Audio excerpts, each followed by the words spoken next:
Yo, what is up, everybody? Gilnair Longo, V New Sound, Davey the Hug Monster, Casey or Quadruple 4, Kev Human, Ripper C, Isomatic. How's everyone doing today? So, we're probably just going to play around with the new kilohertz filter table. The more I'm playing with it and stuff, the more I'm discovering a bunch of really cool sort of techniques that we can do with it.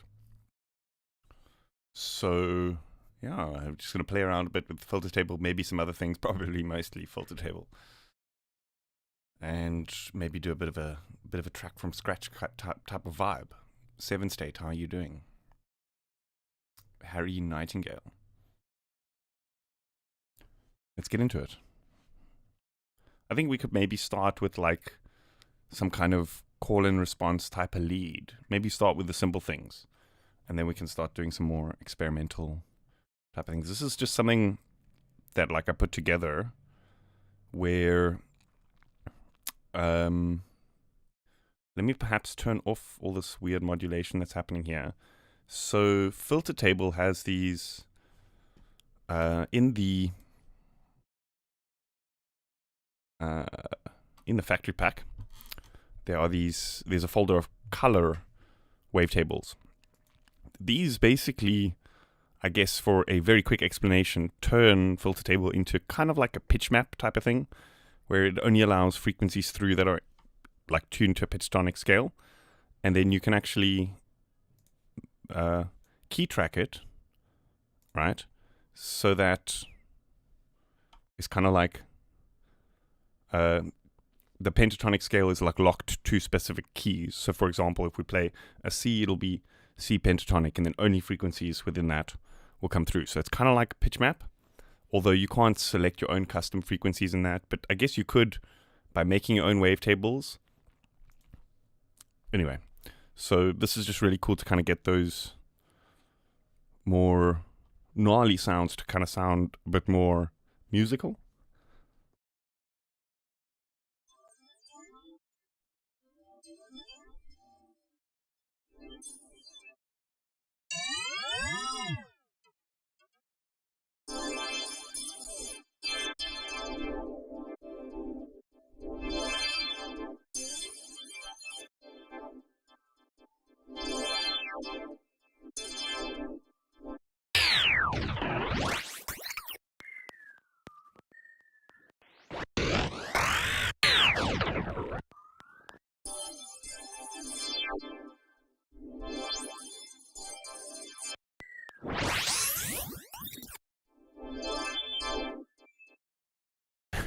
How's that?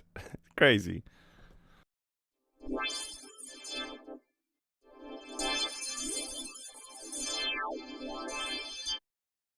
But now the bonus is that like we can modulate the pitch. So like pitch map, you can't really modulate. Exactly. Because I mean, I guess color base was probably, I guess pitch map was like responsible for that original color base sound.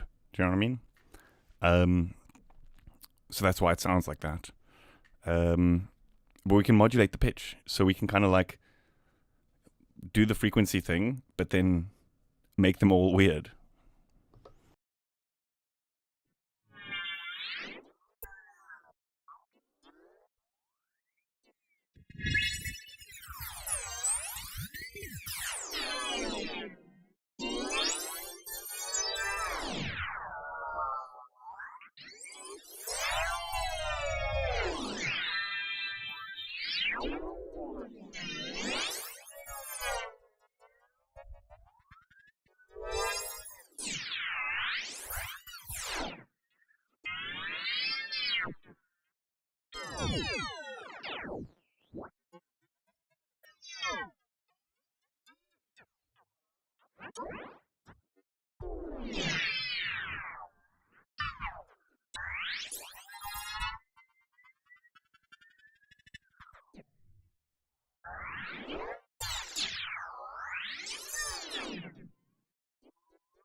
It's crazy that this is like an effect in a synth now. Do you know what I mean? Especially faceplant, because it also means that like we can do MPE, so like we can track the modulation of the filter table polyphonically.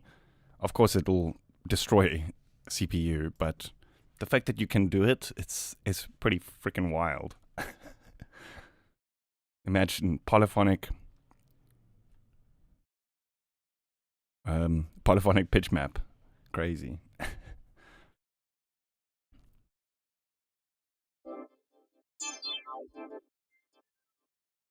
So I think this could be cool to make like little sort of sci-fi type glitchy effects and that kind of thing. Let's maybe just make like a bit more of a normal patch. We can create some lead sounds.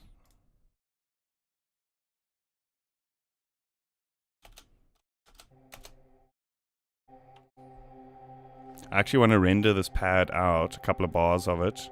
In fact, let's first find the key though, because it's got this Valhalla supermassive preset on which the tail is so long, sometimes it's a bit annoying when you press pause and waiting a couple of minutes for the damn reverb tail to finish.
It's so sick.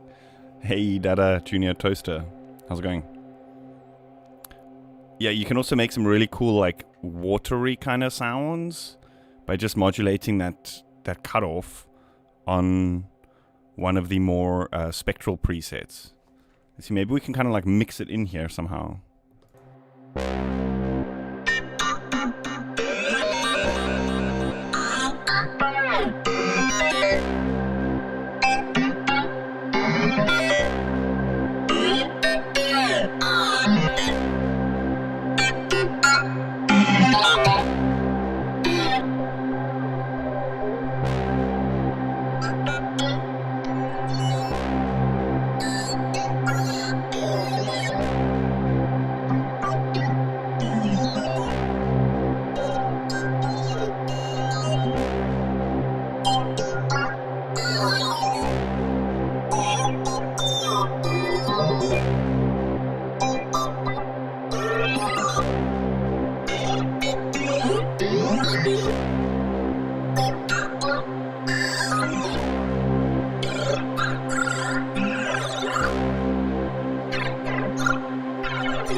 Yeah, so it uses impulse response filtering technology, so there will be a downside somehow. It's not as clean spectrally as actually synthesizing a wavetable. Do you know what I mean? But because it's kind of like in the chain and it's got linear phase, there's kind of ways around it. Do you know what I mean? Because linear phase smears the transient a bit, what you could potentially do is just add an envelope afterwards. Do you know what I mean?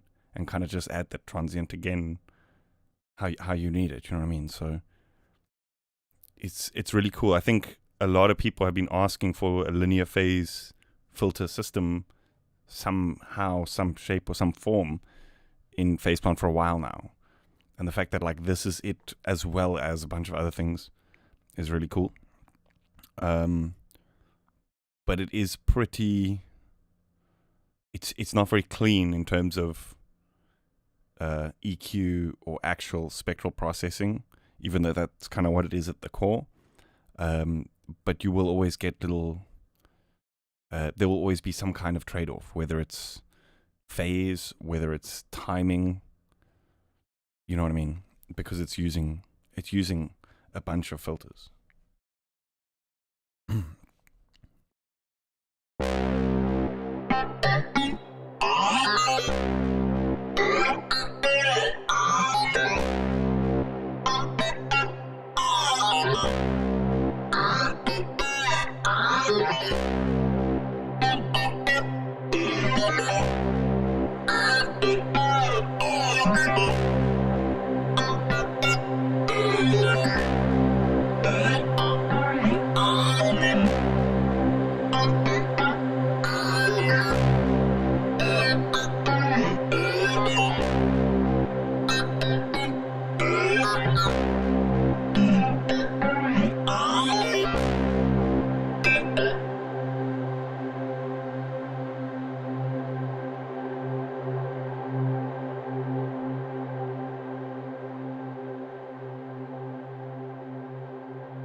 just to speed things up, I think let's just start with like a base preset, and we can always just come back. Do you know what I mean? Because I've got like a setup here that I just start with most of the time.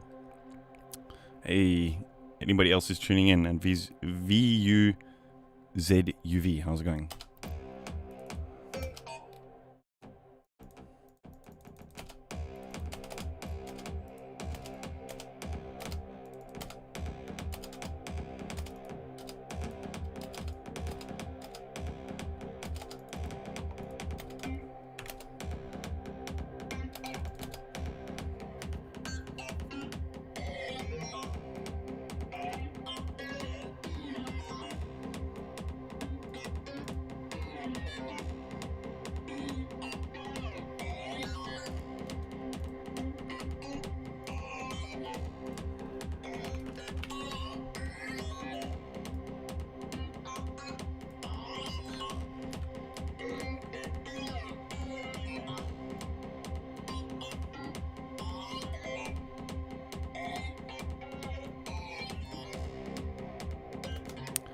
Oh, indeed. I'm sorry about that.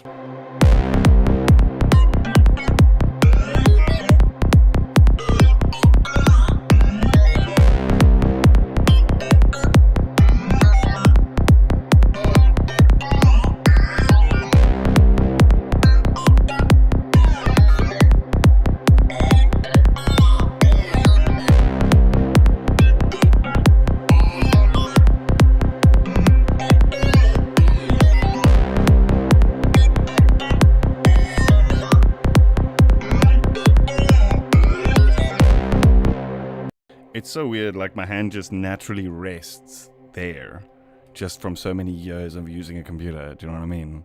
And WASD. I promise you I'm not playing games on another screen while this is looping. Imagine that.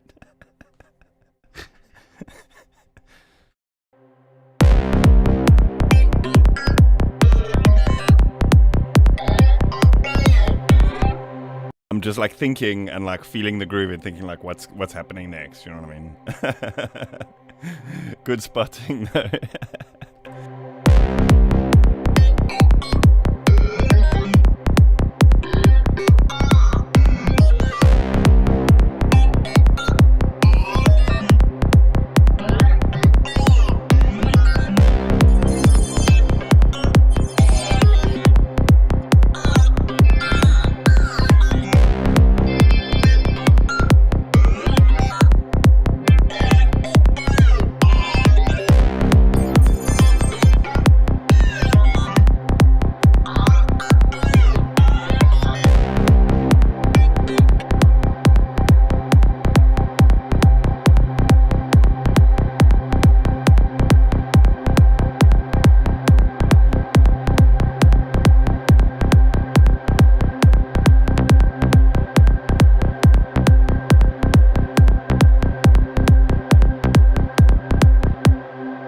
I do have Filterverse, but the problem is like I'm on the private beta, not the public beta, and the problem with being on betas is often I can't use the plugin in live streams because so some companies are cool where like Faceplant, for example, the beta is like a separate version.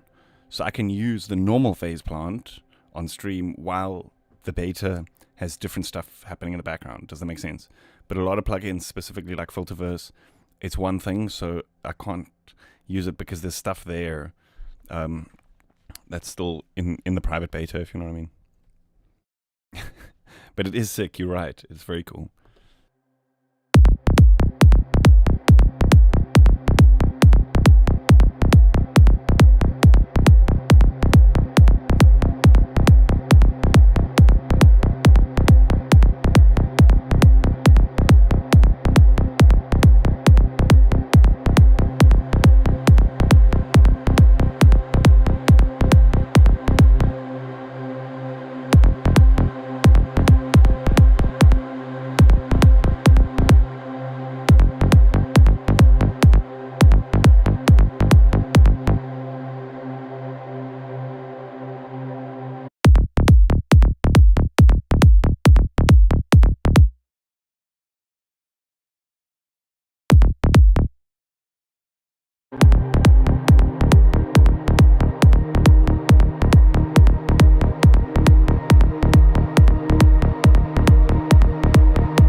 I mean, it's in that sense, it's not really illegal, if you know what I mean. But like, so sometimes, for example, with bigger companies, what they'll do is you'll sign what's called an NDA, a non-disclosure agreement, which is, I guess, it's like regular for working with companies that are releasing products. Like a lot of the time, most people will hear about that. Is also working in the professional music industry or the movie industry as well. You'll often hear about NDAs where you're not allowed to talk about the thing before it's released. Do you know what I mean? But with the smaller companies, they don't really do that. It's kind of more just like, don't do it, bro. If you do, we'll know it was you because there's only like 10 people in the beta or whatever. And you'll be posting it on your social media. So just don't do it because, you know what I mean? It'll probably mess up your reputation to work with other companies in the future, you know? So there's no like legal things except if you actually sign an NDA. To be honest with you, very few times, like I've worked with companies, it goes that far. A lot of the time it's just like, don't do it, cool. You seem like you won't. You know what I mean? But a lot of the time, like sometimes I guess with the smaller ones, what they will do is they will start with NDAs to protect themselves, I guess. But then the more company grows and their reputation grows, there's that like that where they don't really mind too much, I guess. And then when companies get big enough, then it's like they take the legal routes because I guess especially nowadays where things are so like, you know, when a plugin comes out, the market relies so heavily on that like day zero hype because like day 2, day 3, people have forgotten about the product already. So it's so important for companies to like ride that wave. So it's like, I guess for bigger companies that rely on that this day zero hype, it's a thing. But I don't really deal with too many of those companies, so maybe that's why I don't see too many of them.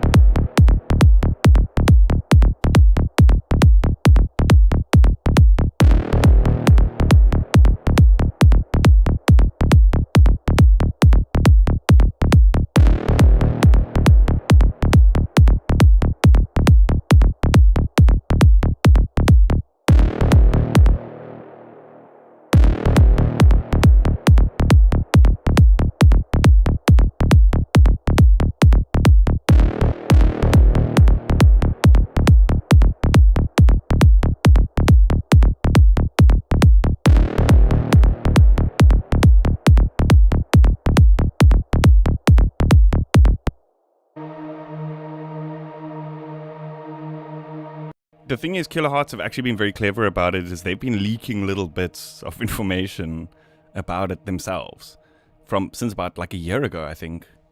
Maybe not that long. Maybe about 6 months ago. When was that big?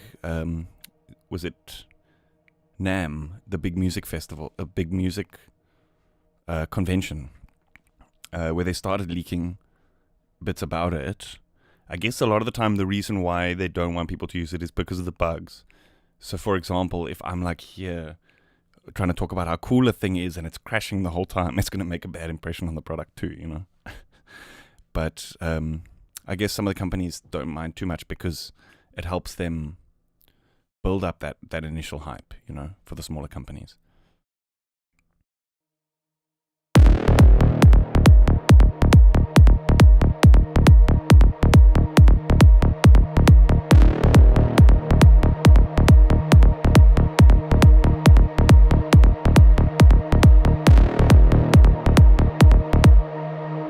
Well, I mean, it's not like it's a pirated version, so it's not like it's not like I'm not allowed to make music with it. I still can in my own, do you know what I mean?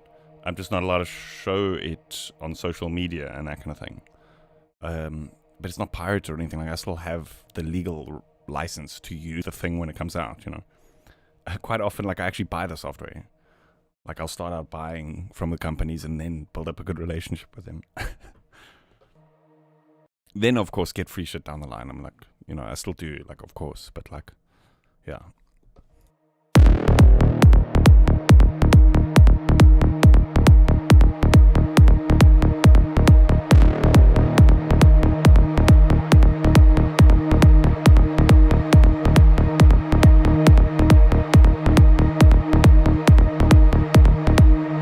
Okay, I want to bounce this.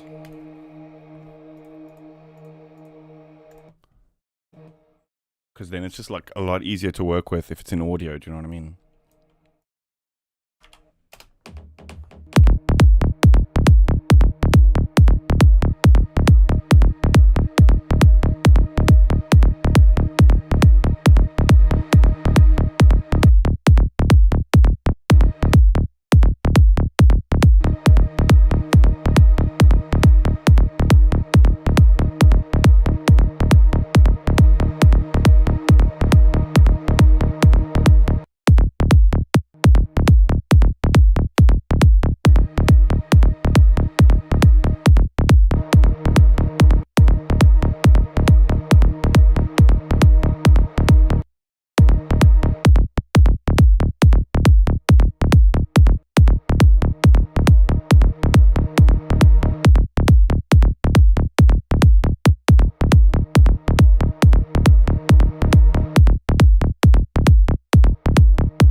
To be honest, like what I recommend for Black Friday is to like figure out what you want beforehand and then like kind of guess what the price will be based on previous years and then just do that, right? Because it's the best way of being able to do like big investment type software, do you know what I mean? So like say for example, like you can't afford okay, I was going to say Serum, but that's a bad example because they never do sales. But like say for example, like you can't afford Isotope RX. It's a good one because that was me. I've really wanted it for recording purposes, cleaning up recordings and that kind of thing. So, but it's pretty expensive, even for the standard version. Doesn't quite justify it for my needs, right? So knowing that I want it, knowing that it's too expensive, like I usually with these kinds of things just wait for Black Friday, just pick it up and like don't plan on getting anything else, just because like everything will go on special. A lot of the stuff that's like the big specials kind of go on special all the time.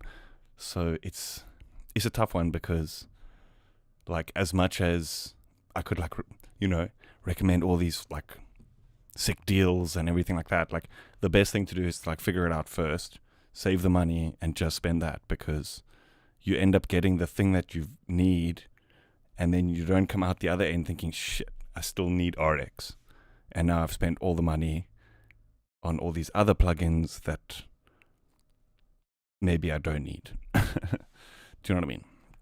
So, yeah.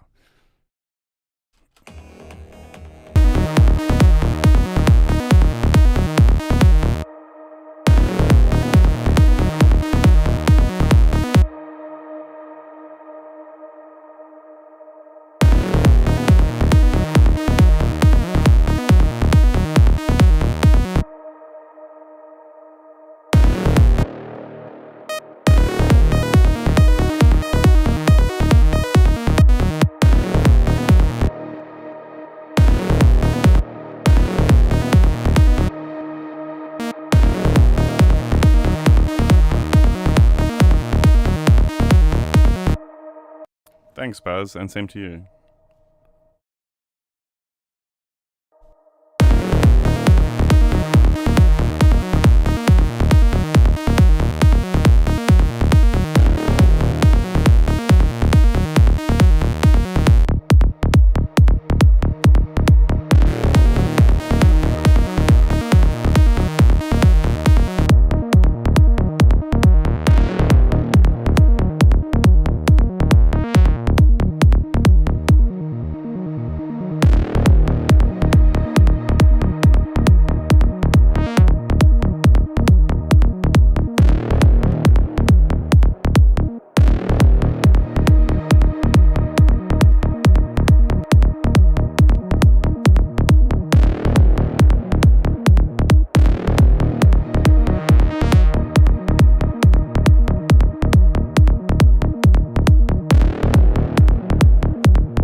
Yeah, absolutely. I still use it. Usually what I do, like my workflow, is to just throw the standard native EQ on it and just see if it works for the task. And if I need something a bit more clinical, then I'll swap over for equilibrium.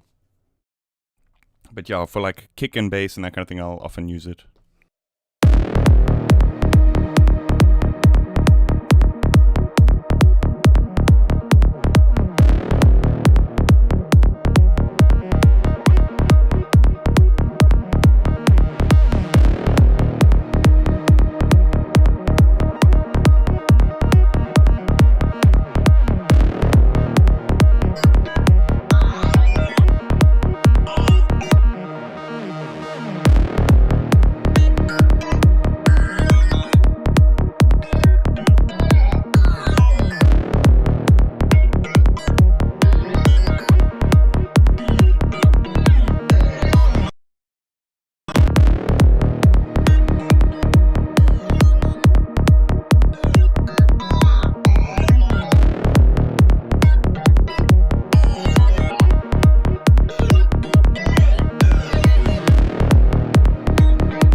for me, it's like what I see the most actually is people saying, "Oh, I can't afford the kilohertz stuff. I can't afford the phase plant stuff," because it's like there's a lot of things to make the most out of it. You know, you want phase plant, you want snap heap, and you want multipass. I see a lot of people saying it, and then it's like I see a lot of people saying on Black Friday, like, "What do you recommend? What do you recommend?" And it's like, anyway. But yeah, I would say like know what the things are that you've been looking for the whole year, and just hope that that product goes on sale. Do you know what I mean? I did the same thing last year with addictive drums, because it's also like a bit pricey. Do you know what I mean? And I knew the whole year like this is what I want, and I was just waiting, and then I picked it up on Black Friday. It kind of sucks because being on the other side, being somebody who creates packs and sells them, I can see like the months around Black Friday, sales are like almost dead, like very slow. Do you know what I mean? And it's a result of that. But it's one of those, we've come to the point in the industry where you can't fight it. You know, for those who don't put their stuff on sale, they're just not going to make the sales that month. So it's kind of like... Yeah, as much as I don't like the whole idea of Black Friday, we have to kind of participate because it's got to that point, you know. But on the other hand, sometimes it's a good opportunity to be able to buy the things that you want, you know, like that you've been wanting the whole year.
Hey, we should save. Ay, ay, ay.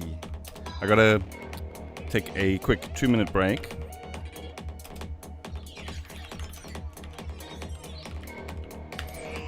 I will be back in 2 minutes. I'll let this loop for you guys.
What's up, Fallen Leaf? How's it going?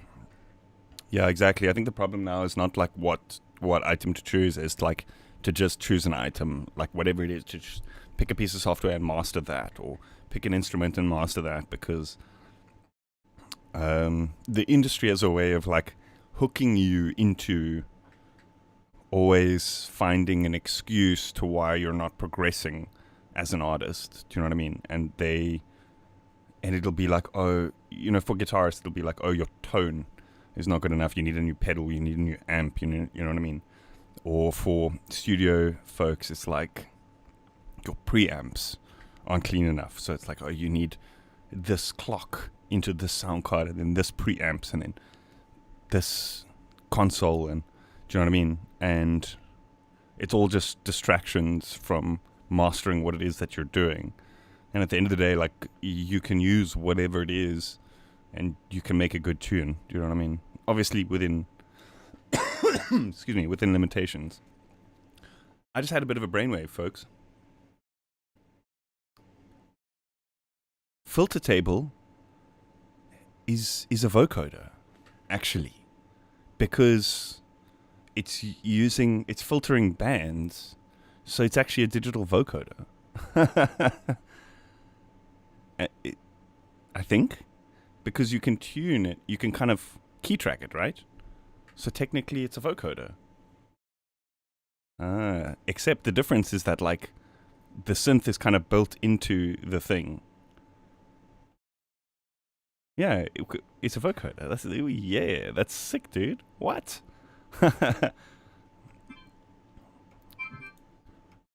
What was this? No, this was a little bit too experimental. Let's find a sample, or let's go granular, and then use one of these phonemes.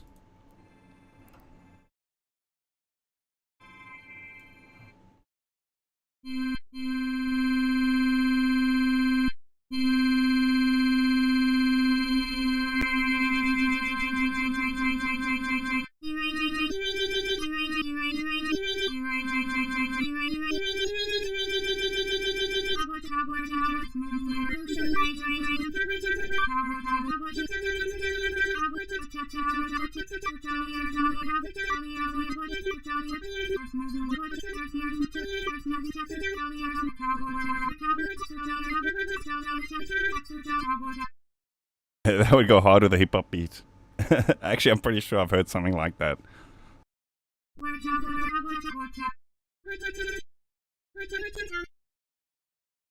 I lost it. It's always how it works.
Oh shit. It's not just like a kind of mini pitch map. We can actually modulate. I guess we could modulate the mix as well, but this is kind of like the spread of the bands. So we could do something like audio follower from here.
Damn, that's so crazy. Hey Zenline, how's it going? Damn.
The wavetable is not like it's not real time.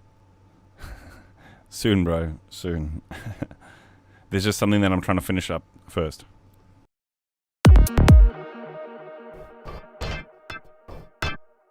Wait. Let's try the vocal thing. Phonemes. And then let's try FilterTable, but then load up a... Let's just do like a saw wave. Let's see how this works. Generate saw. Done.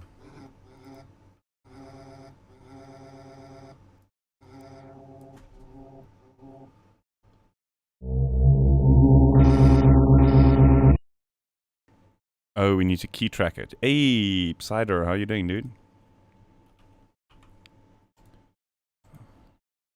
I'm so used to searching that, like, I know I've got to type in here, but I'm so used to clicking and searching because of Bitwig that I do it in Faceplant. It's so funny.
Hey, that kind of sounds didgeridoo-ish.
These are a little bit random, so what we can do is...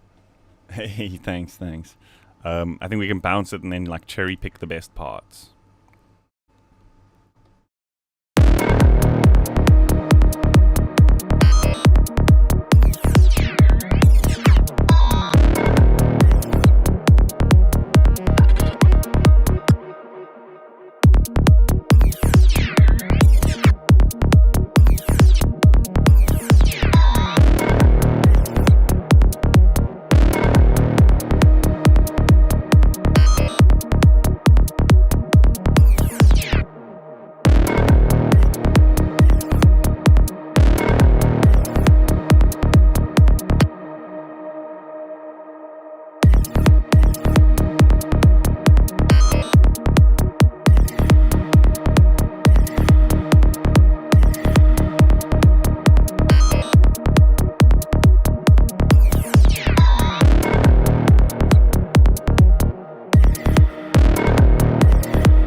This could be a pretty cool sound to do like a reverse reverb kind of thing on, because it's got like a bit of a riser type vibe going on, but we can accentuate that a little bit.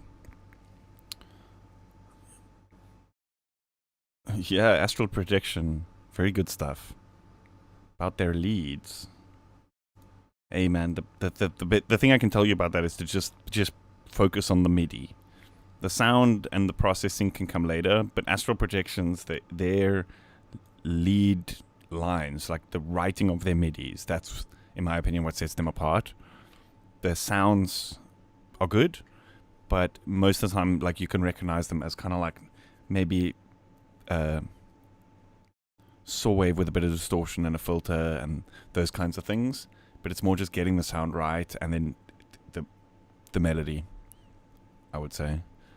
Mars Monkey Max, how you doing, dude?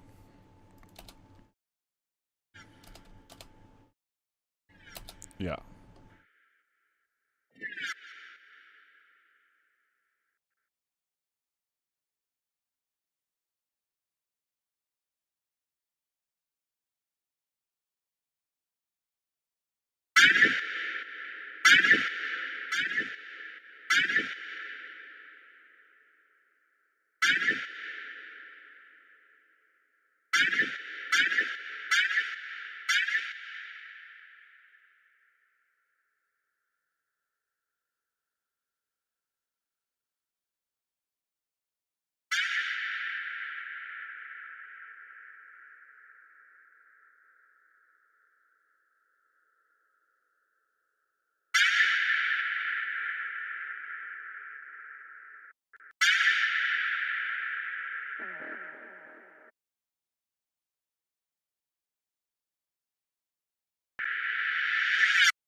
I think what could be cool is to split this up into kind of like two, because I want to like process them individually and maybe use a bit of the Atmos of one to kind of like blend into the other. Do you know what I mean?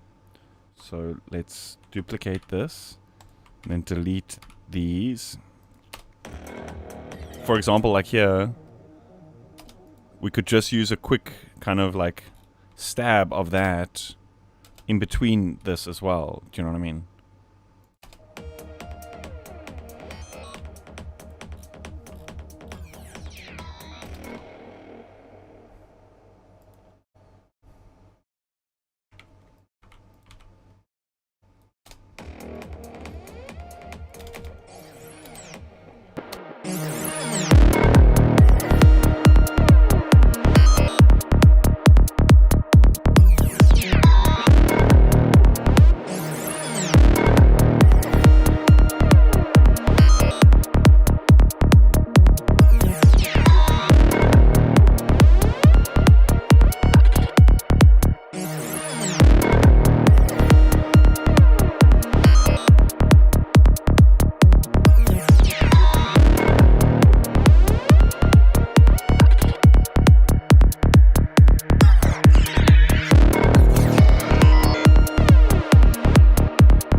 Did you get it? It's like off beats and then the off beat. It's like the and beats and then the off beat. The and beats and then the off beat.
like to break my sessions up into like 2 different sessions where I'll have, or like not just 2 different, but like different types of sessions. So where I'll sit and be finicky about the bass and that kind of thing.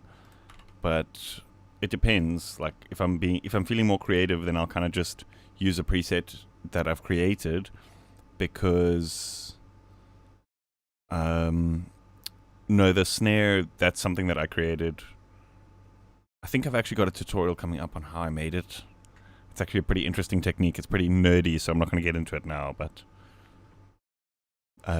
pretty cool technique. But yeah, it's part of a pack that I'm also working on. I'm not sure when that one will be out though.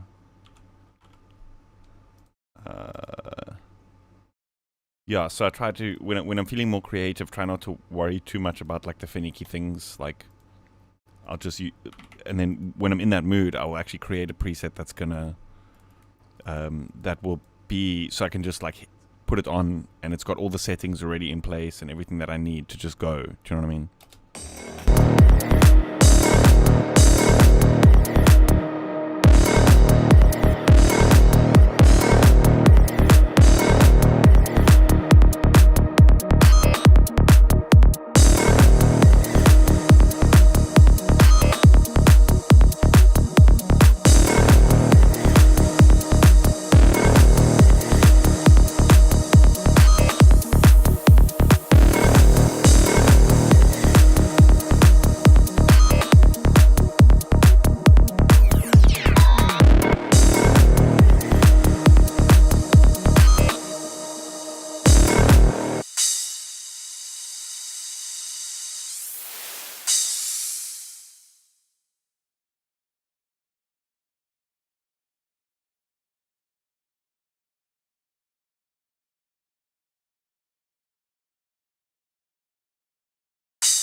you're asking about that envelope that I just drew in, no, that was a volume envelope. I destroyed the transient too much with the reverb and then kind of just added it in a bit again. But the reason that I didn't want to do it with the mix is because sometimes then you hear too much of the dry, but I wanted it to be a very splashy, wet sound. But I still wanted some of the transients, so I just added it with the envelope.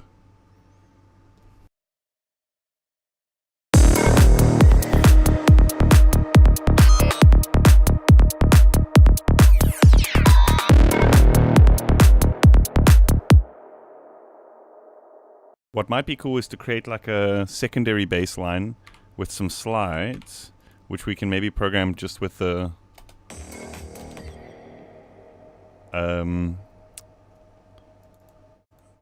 MIDI pitch bend. What note are we on here? C1.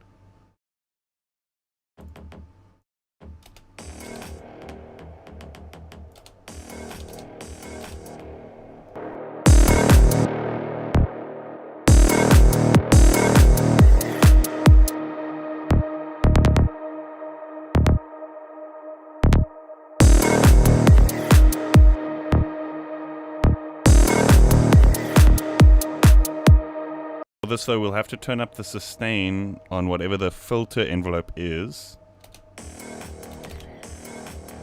so we can hear, do you know what I mean, the full sound, so we can bend it.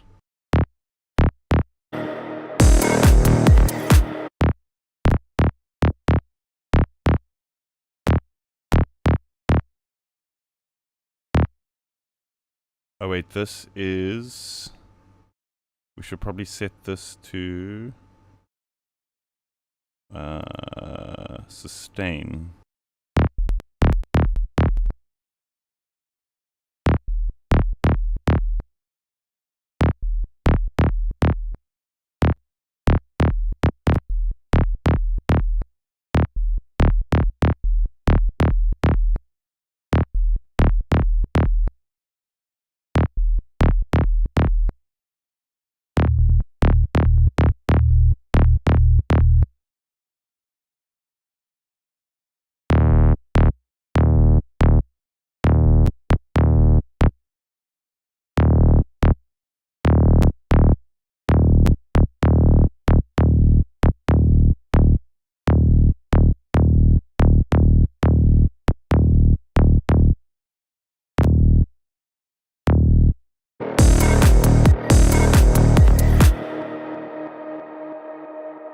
We'll definitely need to sidechain that though.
Yeah, I'm pretty sure you can do the same. I think it's since Ableton 12 they added it.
What could be cool is to have one that kind of slides into the high frequency, like a kind of lead type of thing.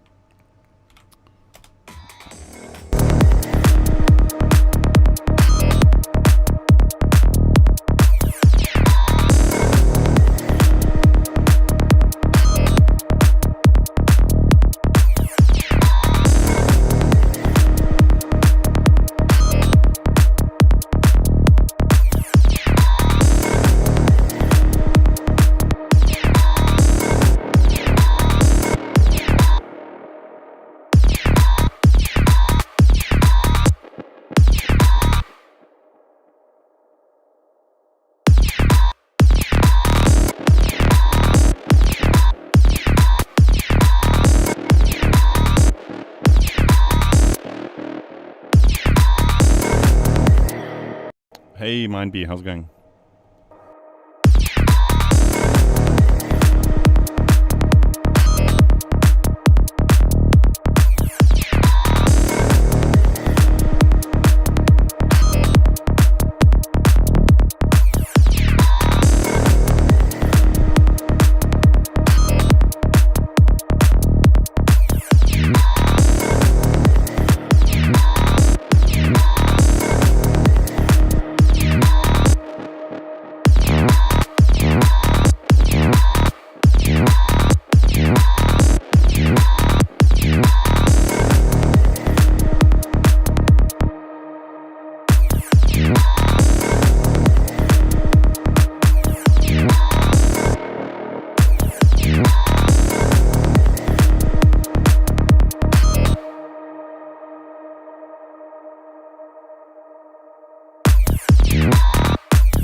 Exuberson, I think you had a typo.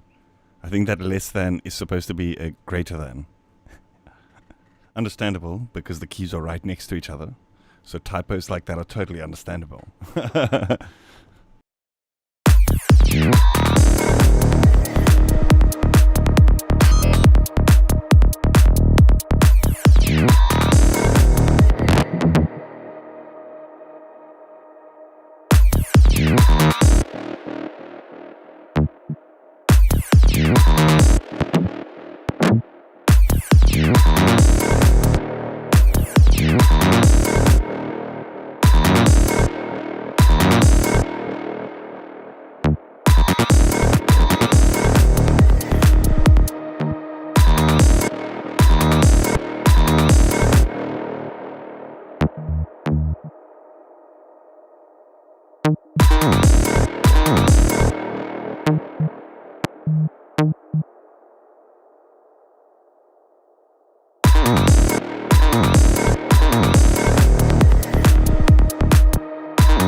Okay, I'm going to take a quick 2-minute break. I'm going to loop this for you folks, and I will see you very, very shortly.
think Gilarts have actually brought it up a few times, saying that they don't think that they will pursue going into creating a DAW, just because their stuff it's not really, do you know what I mean? This stuff is kind of reliant on itself. You don't need any extra tools. So you're not limited to any specific DAW because you use that. Do you know what I mean? And I think that's a good thing. I think it's a good thing because we have enough DAWs on the market.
I think what could be cool is to like break it down and then just come in with the crazy melody. Do you know what I mean? Do it almost like a techno, you know how like a techno breakdown happens, rather than sidetrons where it's build, build, build, build. We kind of break it down to reverb, and then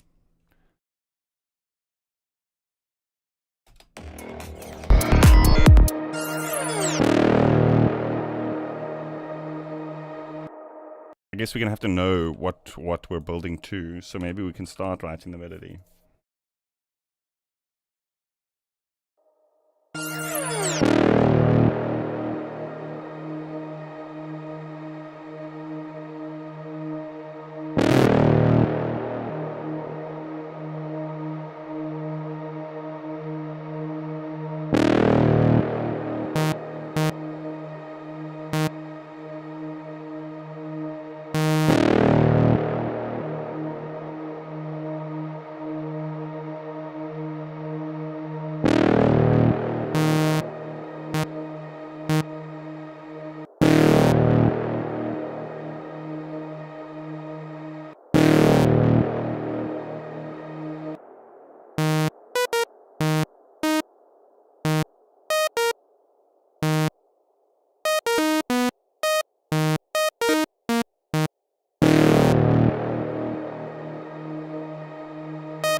Yo, John Audio, how's it going, dude?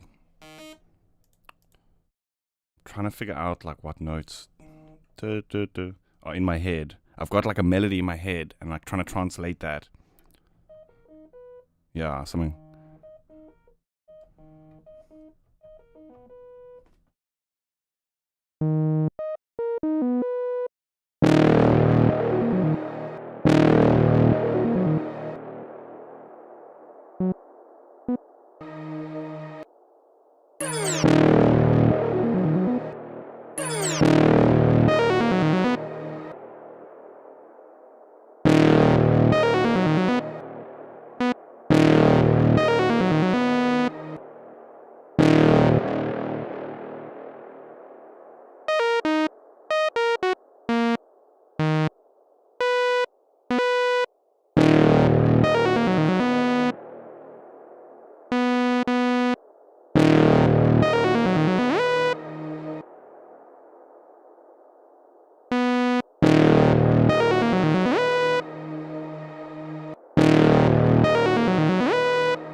Something happened where it like shifted from one note to the next note very quickly, like in an octave, and it sounded really cool. So I'm gonna try to duplicate that with pitch bends.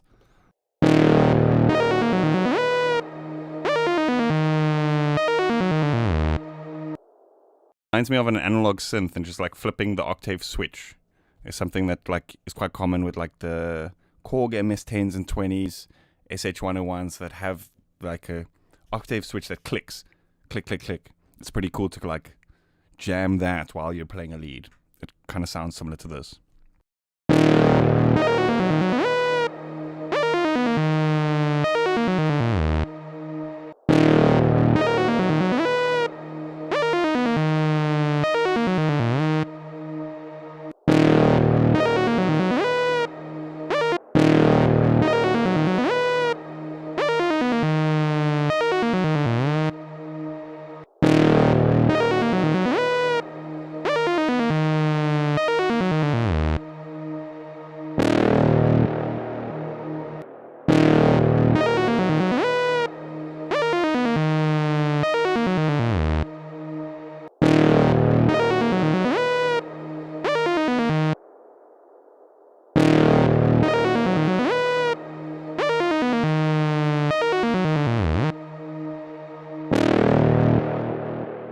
And then the last one must go up like a ascending.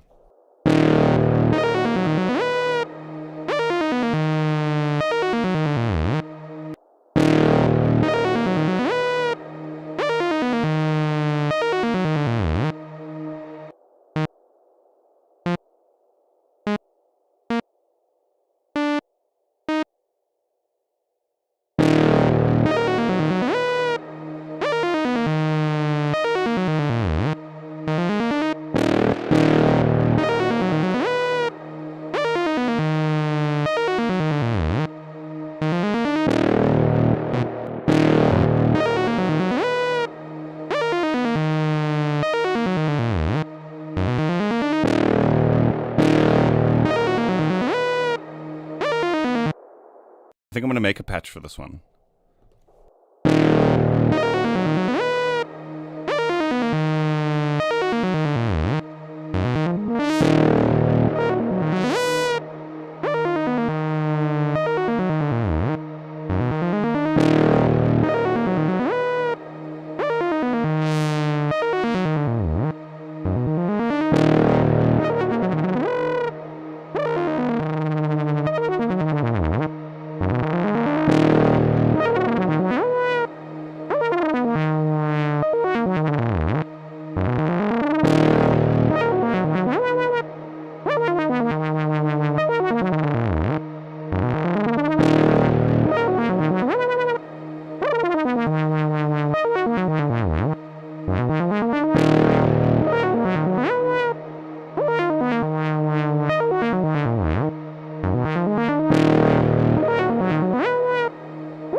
Hey Douglas, it's actually a good point. Like, I kind of stopped doing the how to sound like XYZ kind of tutorials a while back, just because like I feel like the space was getting a little bit redundant. But I mean, like now, I guess things are a little bit different, you know.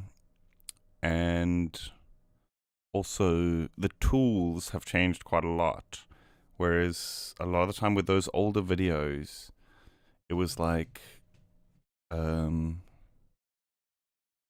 using so many different tools to kind of achieve these sounds. Do you know what I mean? So if you go back and you look at like a lot of those style study videos, there was a lot of third-party plugins, you know. Nowadays, I think things will be a lot different. And that was also one of the reasons why I kind of steered away from it, because at the time I was kind of getting into Bitwig and stuff as well. And I kind of just wanted to explore more functional things as opposed to how to sound like XYZ. So for example, like I show you how to make your own filter as opposed to a certain sound that so and so would have used in their track. Do you know what I mean? And it's kind of done two things in that sometimes the videos don't perform as well because it's a little bit more technical, but it kind of has opened my viewership out to a lot more people outside of the sidetrons and that kind of stuff, which I think is good, because I think I wanted to be more general in the long run. Do you know what I mean? But yeah, I think things have changed, and that's actually a good point. I should look into some more of those. If you're looking for that kind of sound, though, there's another YouTuber who's actually a mod in my Discord, Adrenochrome, who does some pretty good tutorials in that style. It's not how to sound like so and so, but you will probably get a lot of what you need looking at adrenochrome's content, to be honest.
I did actually update current, but I haven't really used it that much. Like updated it and then jumped back into phase plants. Not like I've got anything against it. It's just like I like having undo and redo, you know, especially for like experimental kind of stuff.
Do you mean dotted timings, Cider?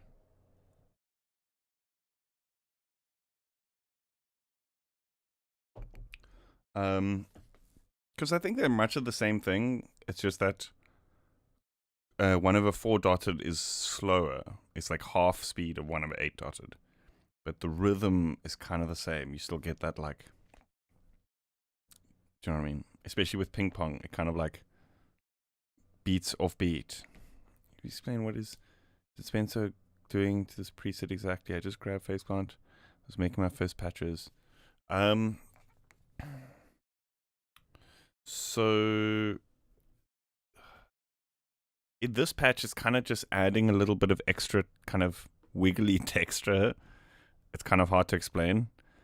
But what it is, at its core, is it's an all-pass filter, but like to the nth degree. And so what it allows you to do is, in short, to shift the phase of frequencies offset based on time slightly. So that when you stack it, the best way to explain it would be to like stack it a few times so you can really hear the effect.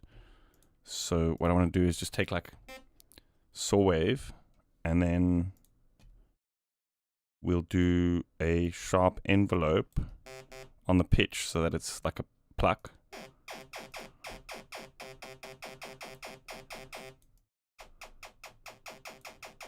And then if we add disperser, and then like duplicate it a few times and just boost it like full, you'll hear it kind of creates a lasery effect because it's pushing the low frequencies back further in time. Do you know what I mean? And so the more you do it, the more audible it becomes.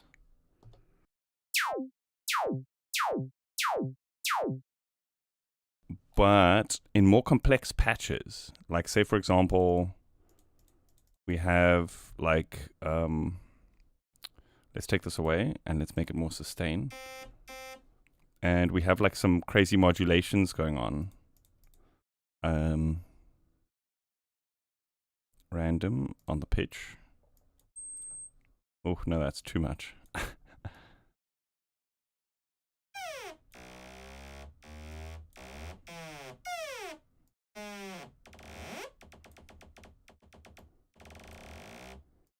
And let's give it some crazy filter modulations as well.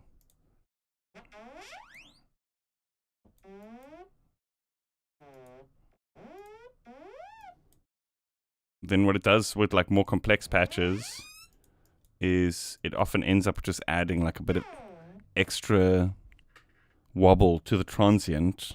Okay, I'm going to speed up these randoms.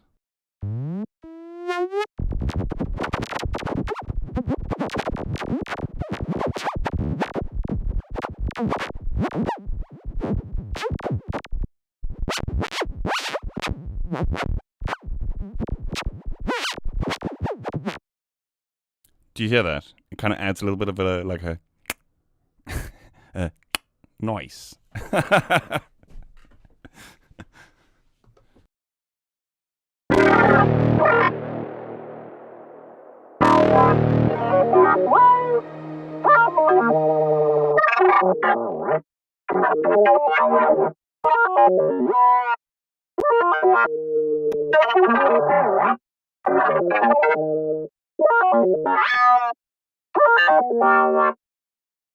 So it can kind of like sound like a digital representation of like a spring reverb, kind of, because it does that, like offsetting the low frequencies to the high frequencies, you know.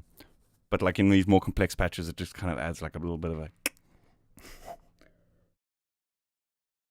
maybe like sometimes a little bit more of a roboticness for low frequencies, especially. Actually, something cool if you've just got into phase plant is that in the wavetable editor, no, not analog, you actually have that effect. So I'm not sure how much you know about like DSP and all that kind of stuff, but like every type of audio effect has some kind of downside. It's either like a little bit of like smearing of the transient if it's in a linear phase, or it's a little bit of phase offset if it's in traditional mode, right? Or a little bit of like, in this instance, it does that offset thing. Sometimes you might want the sound of disperser, but not that kind of zappy effect. And what you can do is you can actually do it directly in the wavetable.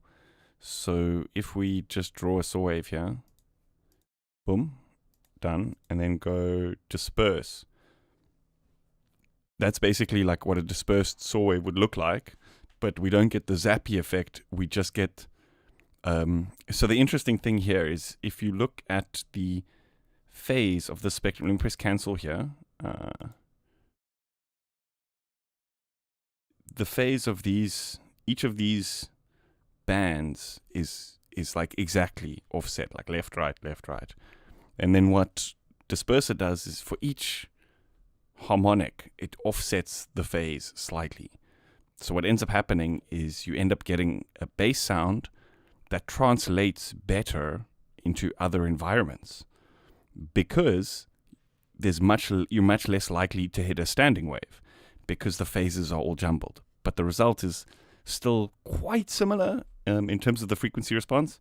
So watch here when we hit disperse here in the wave. I hope I'm not cooking it and going overboard, going too deep into the weeds. But if we hit disperse and then done, you'll notice the frequency response doesn't change all that much, right? The sound is a bit different. It's a bit warbly on the low frequencies, but notice how these phases are now all different. So it's none of them will be aligned. And it sounds counterintuitive because often people are like, oh, you want to align your phase. But when we're talking about just one single sound and how that sound might translate into every environment, sometimes some frequencies might like hit a standing wave and then they will like might clash with other frequencies in the mix and stuff. But if all the phases are slightly different, you're much less likely to have that effect, which is actually really interesting. Yeah. So that's pretty much it on disperser. But that's just like the more interesting side of it, I guess. Like why I often end up using it for bass sounds, and because it helps to translate it not only into environments, but also like it's similar when you're dealing with like a mix, because sometimes you might have like a kick or a sound that's in that frequency range or in various frequency ranges, and it might just clash with one of those harmonics. But if all of those phases are aligned, it'll clash with multiple of those harmonics. So you may just have like a little bit of issues, but you most likely won't hear them when you use that, in terms of stuff clashing in the mix. Do you know what I mean? Interesting.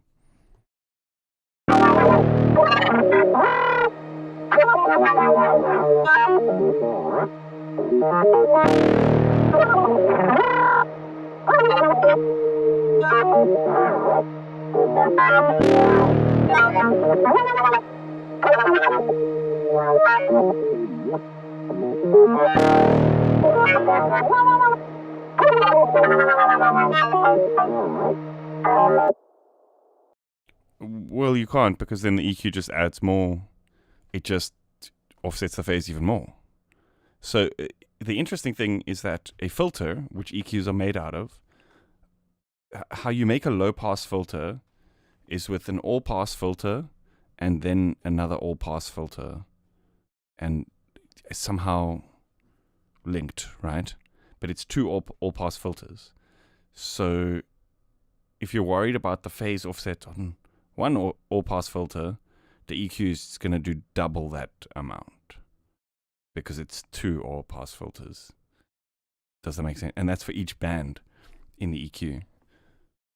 So it would be, I would say, just step it back. If it's like, oh, if something's happening with a phase, go back into the wavetable and just, do you know what I mean? Rather than adding more stuff that's just going to and push it further and further away from what it was, you know?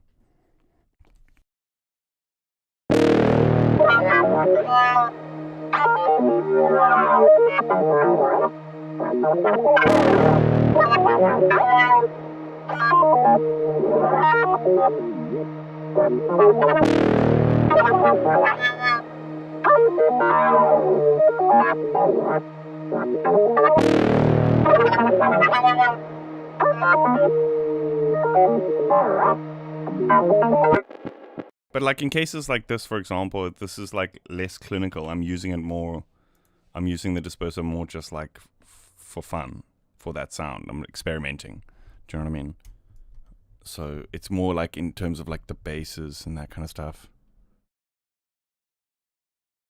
Yeah, man. I'm sure I've mentioned that many, many times.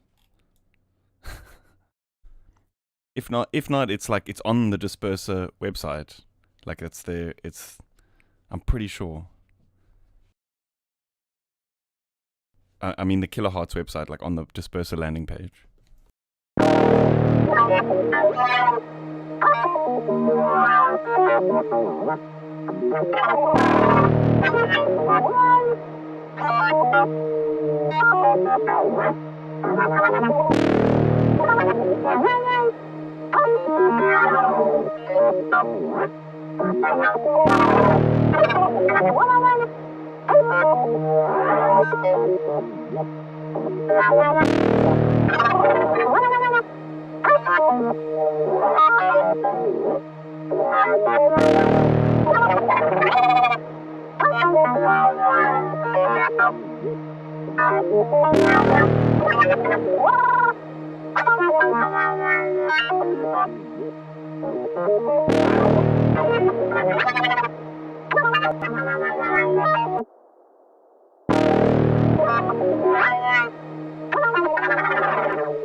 So you're just trying to remove the whole sound. It's just like, no, dude, it's the whole thing is resonant. It's trying to yoink my whole sound.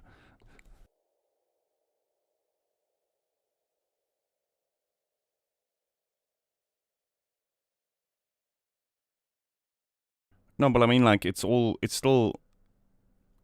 nothing is still like a golden rule. Do you know what I mean? So you would still check because there would still be that specific frequency. Like if it's the fundamental, if it just happens to be the fundamental, you're kind of screwed. The one that clashes. Do you know what I mean?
We can actually use this one to lead out because it's kind of more psychedelic. We can use it to like lead out into this part.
Maybe we can try some vital with some FilterTable.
It's supposed to be though, because it's the, I think it's the melodic minor, which has the flat seven, the sharp seventh.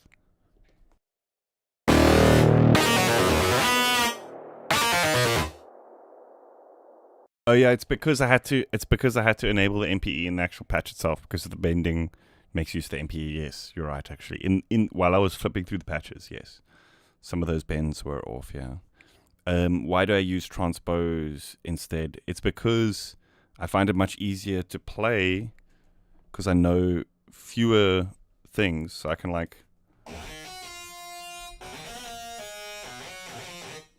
play and then just shift it to whatever track I'm working on. Do you know what I mean?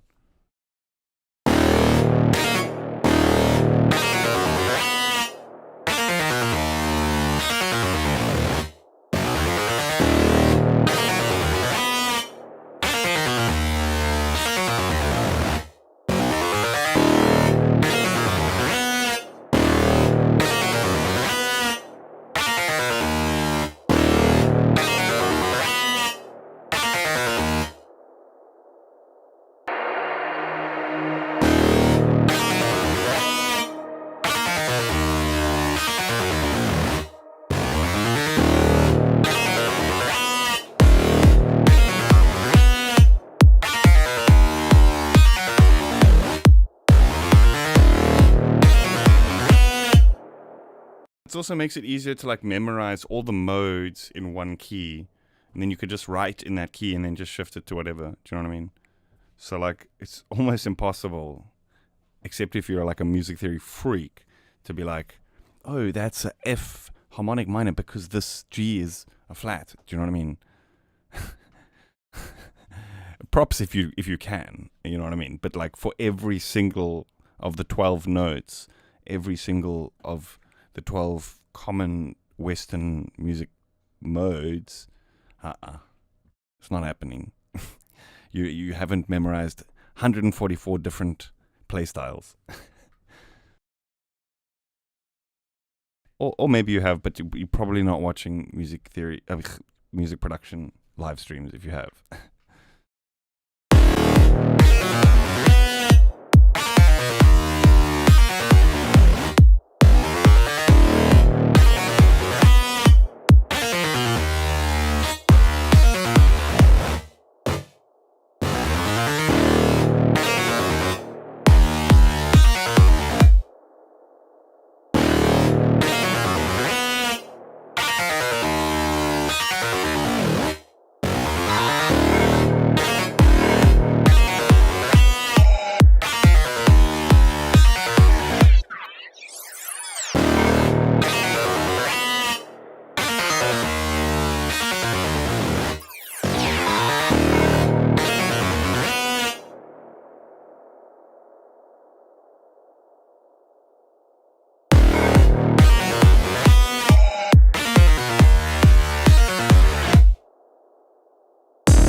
I can, but it doesn't make my music better. Lexed out composer. So I guess when you're at that point, of knowing it all, like all those different modes, you also most likely know about transposing, right?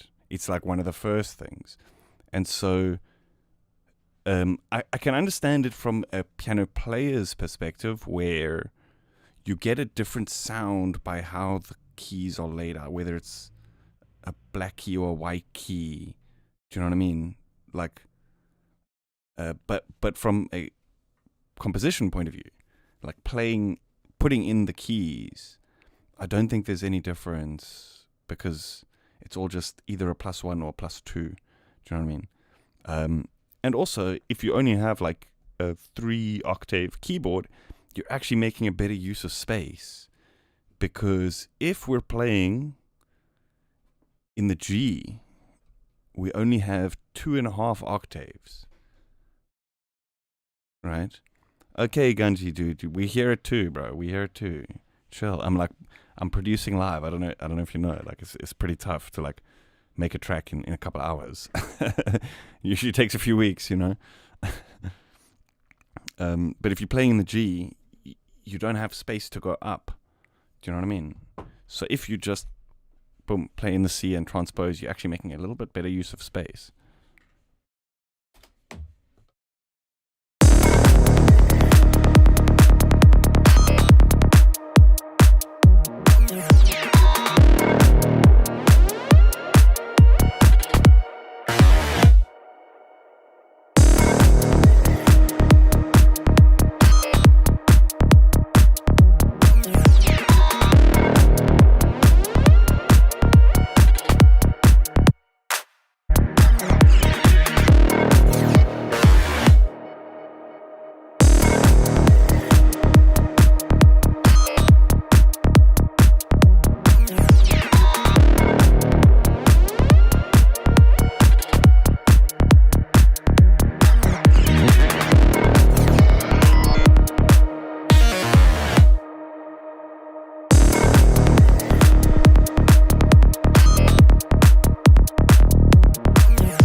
I need a quick bathroom break, folks. Let me play this whole thing through for you. We're going to need to move this up a little bit for a bit of an intro. How far are we here? Real-time ruler, about a minute. It's crazy. Nowadays, a minute is pushing it for intro. It's like, no, you have to start the track in the first millisecond, because of people on Spotify are just going to skip your track. You got to go straight into the chorus. It's crazy. Hey? Like, you can see genres literally changing because of how people change, how the way people listen to music changes. Do you know what I mean? So like psytrance used to be 9-10 minutes long for a track, like minimum. Now it's like you see track 4 or 5 minutes, even less now. It's crazy.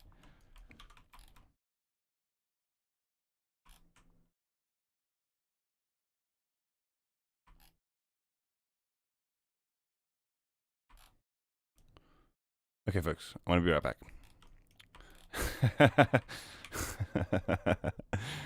And in psytrance, I think there's other stuff happening there. It's like a lot of the people just like, let's just say it's not natural what's happening in the brain. For a lot of folks, not everyone, of course.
No, it's not Amoeba. The vital preset that I used was Aglionema.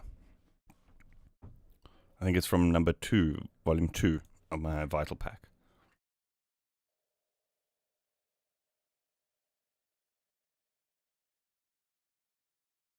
Excuse me. You know what could be cool? This pad thing. Let's turn it into a granular pad thing.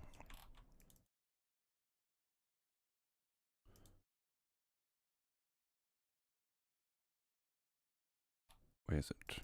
Here.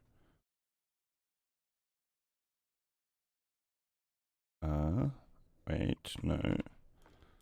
Let's bounce in place because it's like a weird size.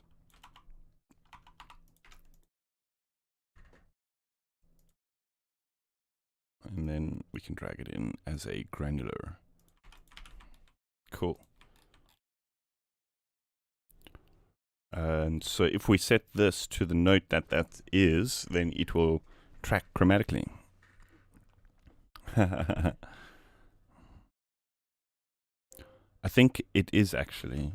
I think Amoeba is in pack 1.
Need a math degree to operate? No way. So this just has, it's very similar to Ableton.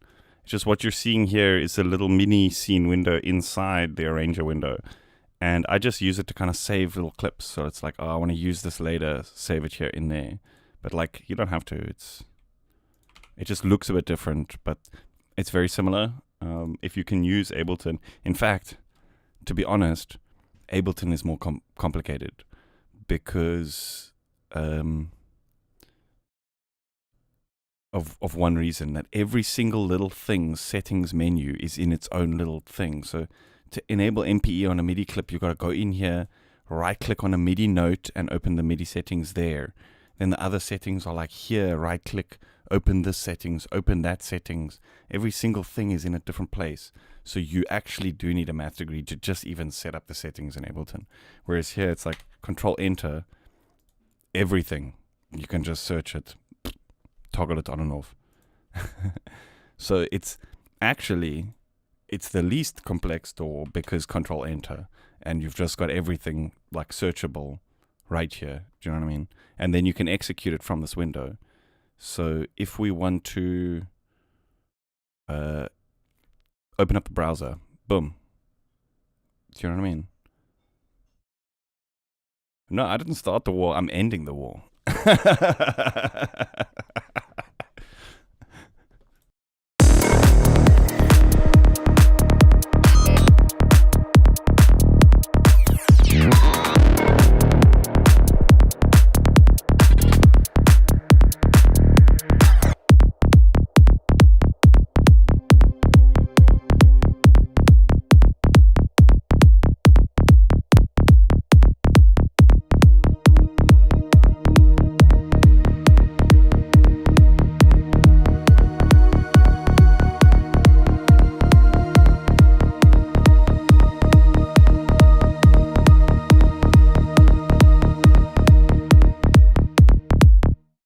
How's this? Hey, we don't even need an additive mode now that we've got this, because it's kind of like a little mini additive oscillator.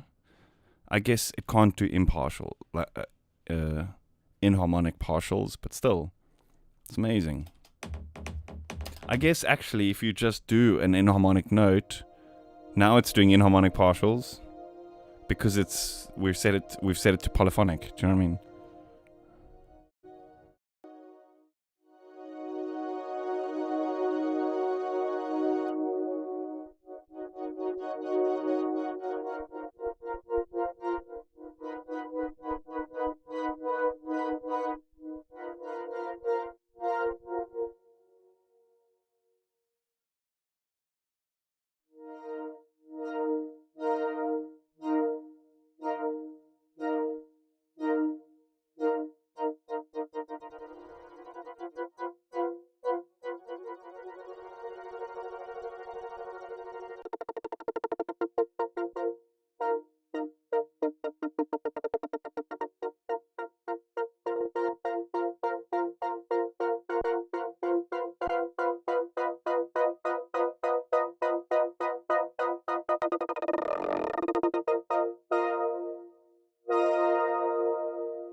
Yeah, that is sick. This is Kilohertz. This is a Kilohertz plugin. This is, you can get this for Ableton or whichever DAW you're using. It's a synthesizer called Phaseplant by Kilohertz. They actually just recently released FilterTable, which is a wavetable filter. And that's what we're playing with right now.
Yo, Osmos and Phaseplant is the dream, dude. It's the dream.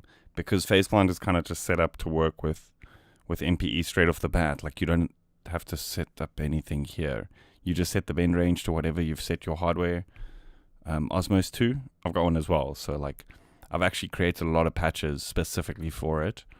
Oh, it's great. I've done a video.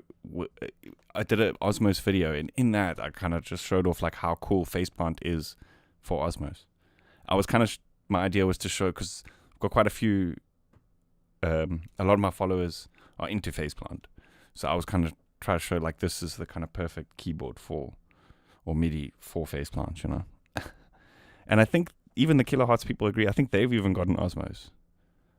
That's what they use to, like, demo it. I think they've got other traditional MIDIs as well, but yeah.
would be sick if we bend those notes like back down to like this one, for example, because that's basically C minor chord. If this bends back down, it will like resolve nicely.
It sounds like the THX sound.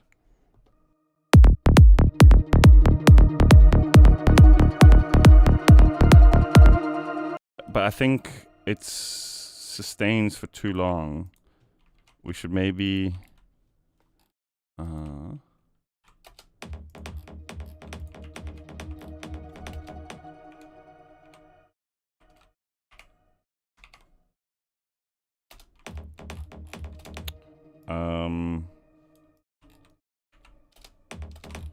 move it around so that these happen a bit later, like here.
How can it sound robotic when it's bending like that? Because that's humanized intonation. Do you know what I mean? It's like the one thing that like AI and robots like can't feel. Do you know what I mean? So objectively, that doesn't make sense, bro. I was going by feeling. I wasn't just, you know.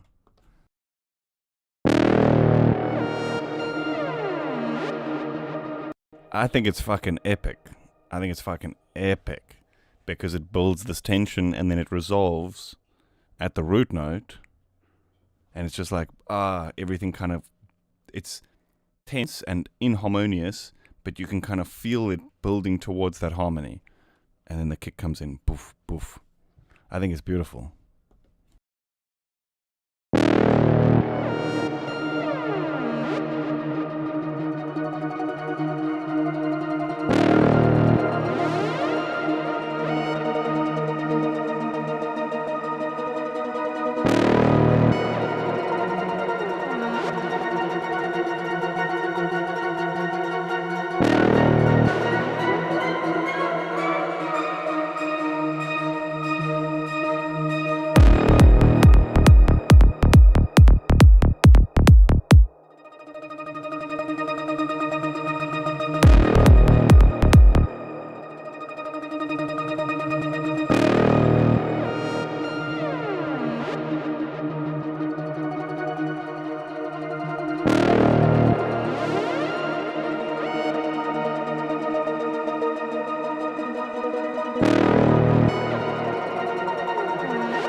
Control int. Yo, dude.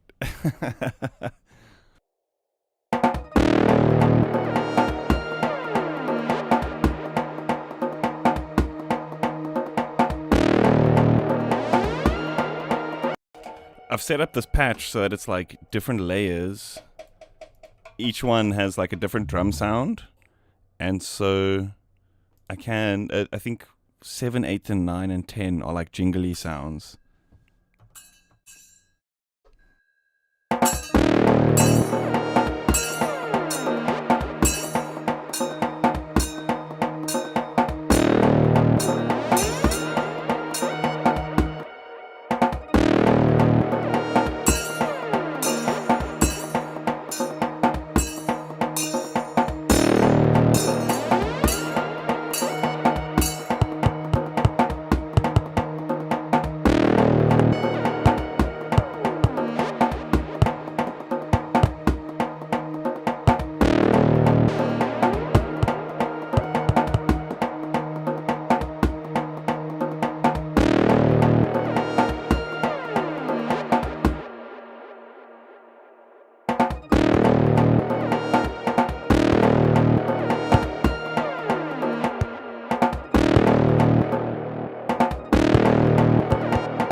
jingles though.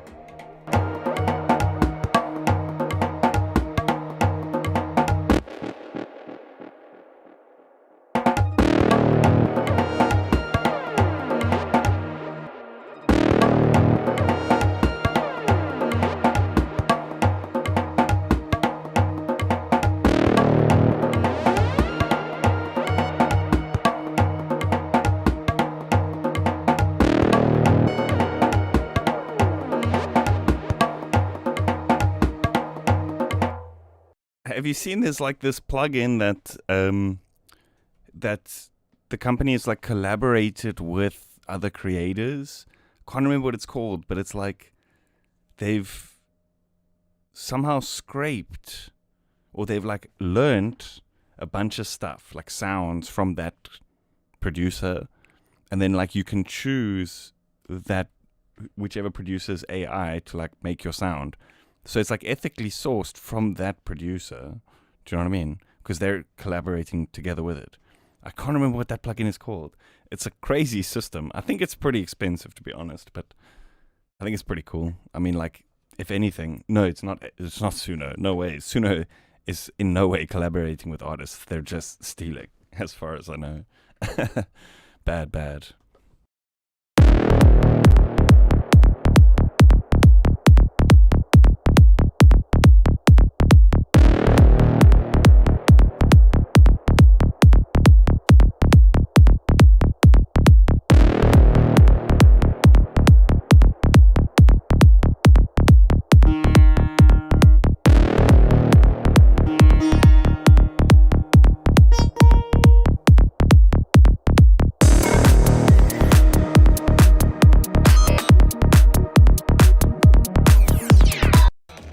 No, it's not Synplant either.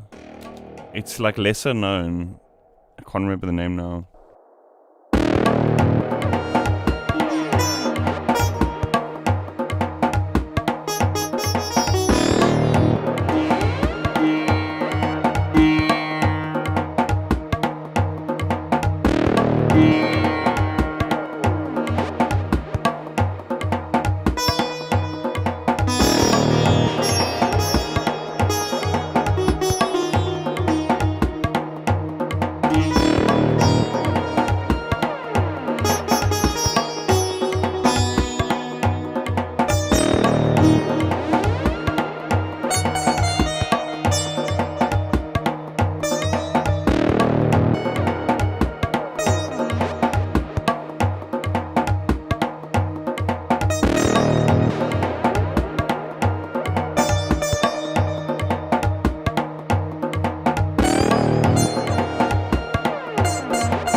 I wonder if there's a device to scale the bend.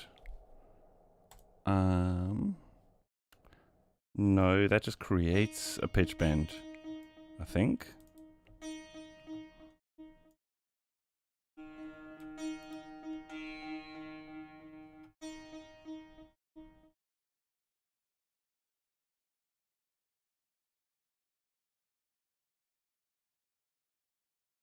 No, that thing is the drums are a thing in UVI World Suite with like 10 MIDI layers.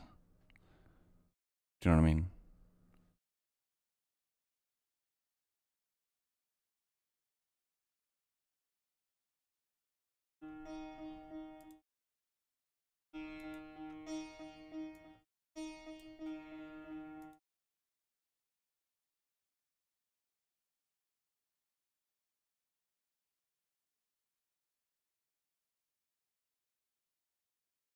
No, so like the bend is bending 2 semitones. I'm wondering like how we can set it to just bend 1.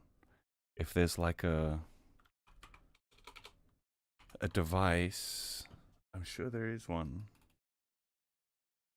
that can like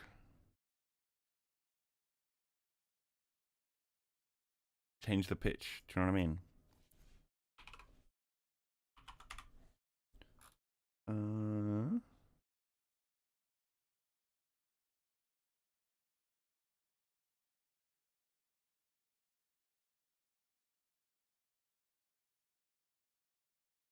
Let's check though. Let's check. Does it?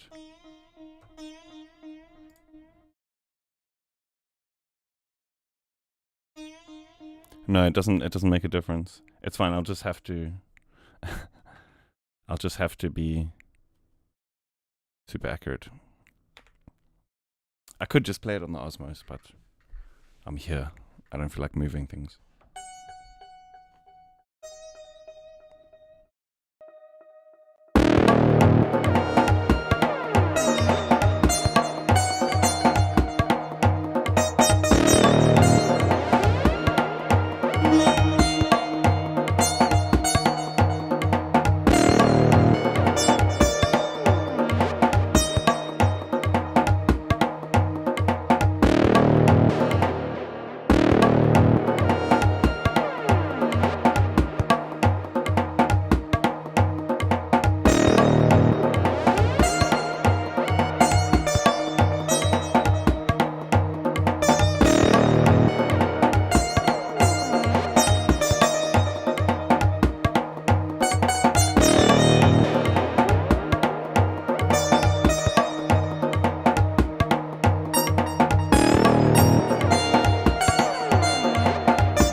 Okay, folks, I think I'm going to call it. I'm getting super tired. I think I'm going to call it there. Sorry. I think I'm running out of steam. To be honest. So it'll probably be boring if I carried on. Anyway. Anyway, folks, that was super awesome. I actually feel like we've come back to Cytrons with a bit of a fresh perspective. Things are sounding quite different to when I left off making Cytrons. It's definitely because I've kind of found lots of inspiration elsewhere. Do you know what I mean? I've been working on lots of other sounds and that kind of thing. So that definitely helps to look at things kind of a little bit more objectively. You know, sometimes you get stuck in your ways or, you know, your techniques or your workflows, and things start to sound, maybe it's more of a subjective perspective of your work, but maybe things start to sound samey, and then you start to have less fun and that kind of thing. So it's always cool to look at other things, get inspired by other things, create other things, other genres, other styles. Anyway, I hope you guys enjoyed that. I will see you guys soon. Got some cool stuff planned. I don't want to give away too much, but yeah, I will see you guys soon. I hope you enjoyed that. I'll loop this, maybe not the whole intro. Maybe, actually, it's not too long. I'll loop it once or twice for those who want to stick around. I'll see you guys next time. Bye-bye.